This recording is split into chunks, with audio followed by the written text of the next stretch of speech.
Have you ever wondered how goods from Asia reach the markets of Europe and North America? Or how cruise ships can take you from the Caribbean to the Pacific? The answer is the Panama Canal, a 77-kilometer-long waterway that connects the Atlantic and Pacific Oceans. The Panama Canal is one of the most amazing feats of engineering and human endeavor in history. It took over a century of planning, building, and expanding to create this shortcut for global trade and travel. But what is the story behind this canal? Why did it need a major upgrade in the 21st century? And what are the impacts and implications of this upgrade for Panama and the world? In this video, we will explore these questions and more. Let's find out. The Panama Canal is a waterway that links the Atlantic and Pacific Oceans through Panama. It was built by the U.S. in 1914, after France failed in the late 1800s. The U.S. controlled the canal until 1999, when it gave it to Panama. The canal has locks that lift and lower ships to Gatun Lake, a man-made lake that crosses the land. The canal is 80 kilometers long and can fit ships up to 294 meters long and 32 meters wide, called Panamax. The canal changed global trade and politics. It made voyages shorter and cheaper, and gave the U.S. power over other countries. It also helped Panama and other regions grow and develop, as it created jobs, infrastructure, and tourism. The canal also helped the environment, as it saved fuel and reduced emissions for ships that used it.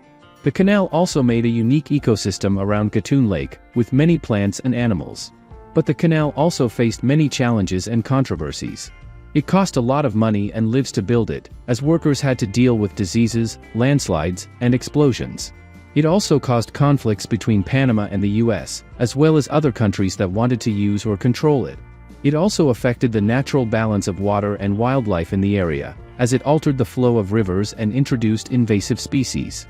The canal has been expanded and modernized over time to accommodate larger and more efficient ships, called New Panamax.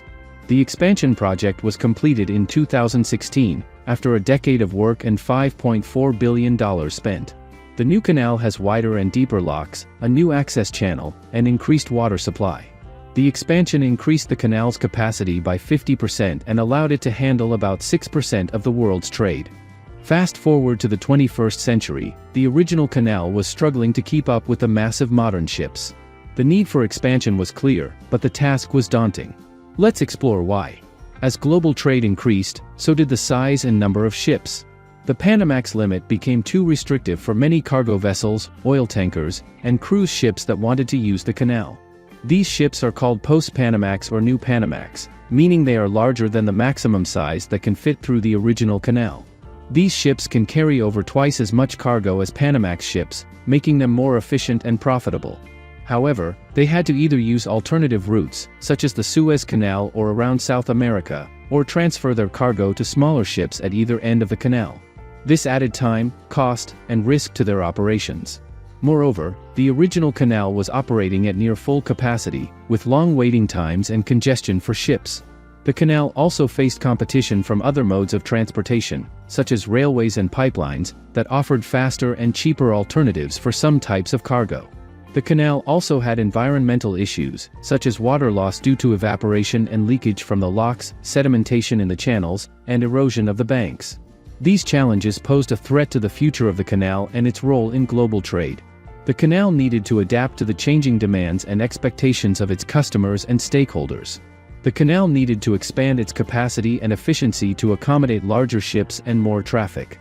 The canal needed to improve its environmental performance and sustainability to preserve its natural resources and ecosystem. The canal needed to enhance its competitiveness and profitability to generate more revenue and benefits for Panama and the region. Don't forget to subscribe if you want more insane mega projects. Now let's continue. The expansion project was not without its challenges. From environmental concerns to engineering hurdles, the project was deemed impossible by many. But as we know, impossible is not a word in the vocabulary of great engineers. The expansion project aimed to double the capacity of the canal by adding a new lane of traffic and building a new set of locks on both ends of the canal. The new locks would be larger, wider, and deeper than the old ones, allowing new Panamax ships to pass through. The new locks would also have water-saving basins that would recycle 60% of the water used in each transit, reducing water loss and preserving Gatun Lake's water level. The project also involved widening and deepening existing channels, raising Gatun Lake's maximum operating level, and building new access channels to connect the new locks with the existing ones. The project faced many technical and logistical challenges along the way. For example, building new locks required massive amounts of concrete and steel reinforcement bars, rebars, which had to be transported and placed with precision and quality control. The project also had to deal with complex soil conditions, such as soft clay and hard rock, which required different methods of excavation and stabilization.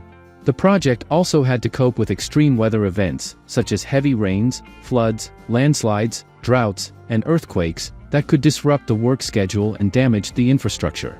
The project also had to manage the social and political aspects of the project, such as securing funding, obtaining permits, negotiating contracts, resolving disputes, ensuring safety, providing training, and communicating with stakeholders. The project also faced environmental challenges that sparked criticism from local and international groups. One of the main concerns was the impact of the project on the biodiversity and ecology of Gatun Lake and the surrounding areas, which host a rich variety of flora and fauna, some of which are endemic or endangered. The project also threatened to alter the hydrological regime of Gatun Lake and its tributaries, affecting its water quality and quantity downstream.